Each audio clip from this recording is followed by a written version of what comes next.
ನಮಸ್ಕಾರ ಸ್ನೇಹಿತರೆ, ಇವತ್ತಿನ ವಿಡಿಯೋದಲ್ಲಿ ನಾವು ರಾಘವೇಂದ್ರ ಸ್ವಾಮಿಗಳ ಬಾಲ್ಯವನ್ನು ತಿಳಿಯೋಣ. ಇವತ್ತಿನ ವಿಡಿಯೋ ನಿಮಗೇನಾದರೂ ಸ್ವಲ್ಪನಾದರೂ ಇಷ್ಟ ಆಯಿತು ಅಂದರೆ ಲೈಕ್ ಮಾಡಿ, ಶೇರ್ ಮಾಡಿ, ಹಾಗೆ ಕಮೆಂಟ್ ಮಾಡಿ. ನಮ್ಮ ಚಾನಲನ್ನು ತಪ್ಪದೇ ಸಬ್ಸ್ಕ್ರೈಬ್ ಮಾಡ್ಕೊಳ್ಳಿ. ಹಾಗೆ ಪಕ್ಕದಲ್ಲಿರುವಂತಹ ಬೆಲ್ ಐಕನ್ನ ಕೂಡ ಕ್ಲಿಕ್ ಮಾಡ್ಕೊಳ್ಳಿ. ಆಲ್ ಆಪ್ಷನ್ನ ಕೂಡ ಸೆಲೆಕ್ಟ್ ಮಾಡ್ಕೊಳ್ಳಿ. ಇದರಿಂದ ನನ್ನ ಎಲ್ಲ ವೀಡಿಯೋಸು ನಿಮಗೆ ನೋಟಿಫಿಕೇಷನ್ ಮೂಲಕ ತಲುಪುತ್ತೆ. ಈಗ ಬನ್ನಿ, ರಾಘವೇಂದ್ರ ಸ್ವಾಮಿಯವರ ಜನ್ಮ ಮತ್ತು ಬಾಲ್ಯದ ಭಾಗ 1 ನೋಡೋಣ. ಶ್ರೀ ರಾಘವೇಂದ್ರ ಸ್ವಾಮಿಗಳು ಹನುಮಂತಪುರ ಎಂಬಲ್ಲಿ 1595ರಲ್ಲಿ ಜನಿಸಿದರು. ಅವರ ಪೂರ್ವನಾಮ ವೆಂಕಟನಾಥ ಎಂಬುದು. ಅವರು ಶ್ರೀ ವೈಷ್ಣವ ಬ್ರಾಹ್ಮಣ ಕುಟುಂಬದಲ್ಲಿ ಜನಿಸಿದವರು. ತಂದೆ ತಿಮ್ಮಣ್ಣ ಭಟ್ಟರು ಮತ್ತು ತಾಯಿ ಗೋಪಿಕಾಂಬ ದೇವಿಯರು. ವೆಂಕಟನಾಥರು ಬಾಲ್ಯದಿಂದಲೂ ಅತ್ಯಂತ ಬುದ್ಧಿವಂತರು. ವೇದ ಶಾಸ್ತ್ರಗಳಲ್ಲಿ ಅಪಾರ ಪಾಂಡಿತ್ಯ ಹೊಂದಿದ್ದವರು.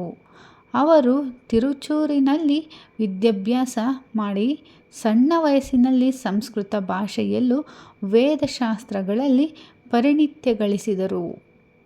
ಪಿತೃಭಕ್ತಿಯಿಂದ ಕೂಡಿದ ವೆಂಕಟನಾಥನು ತನ್ನ ಕುಟುಂಬವನ್ನು ನಿರ್ವಹಿಸಲು ಮಹಾ ಸಂಕಷ್ಟದಲ್ಲಿ ಬದುಕುತ್ತಿದ್ದರೂ ಧರ್ಮ ಮಾರ್ಗವನ್ನು ಎಂದಿಗೂ ಬಿಟ್ಟಿರಲಿಲ್ಲ.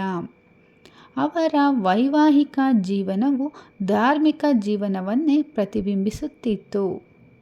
ಪತ್ನಿ ಸರಸ್ವತಿ ಅಮ್ಮನವರೊಂದಿಗೆ ಧರ್ಮಪಥದಲ್ಲಿ ನಡೆಯುತ್ತಾ ಗುರುಪೀಠಕ್ಕೆ ಅರ್ಹತೆಯನ್ನು ತೋರಿಸುತ್ತಾ ಅವರು ಜ್ಞಾನಭಕ್ತಿಯಿಂದ ಮುನ್ನುಗ್ಗಿದರು.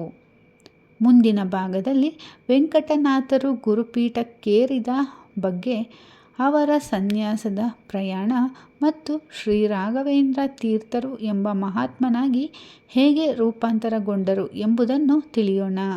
ಇಂದಿನ ಮಾಹಿತಿ ನಿಮಗೆ ಇಷ್ಟವಾದಲ್ಲಿ ನಮ್ಮ ಚಾನಲನ್ನು ಸಬ್ಸ್ಕ್ರೈಬ್ ಮಾಡಿಕೊಳ್ಳುವ ಮೂಲಕ ಸಪೋರ್ಟ್ ಮಾಡಿ.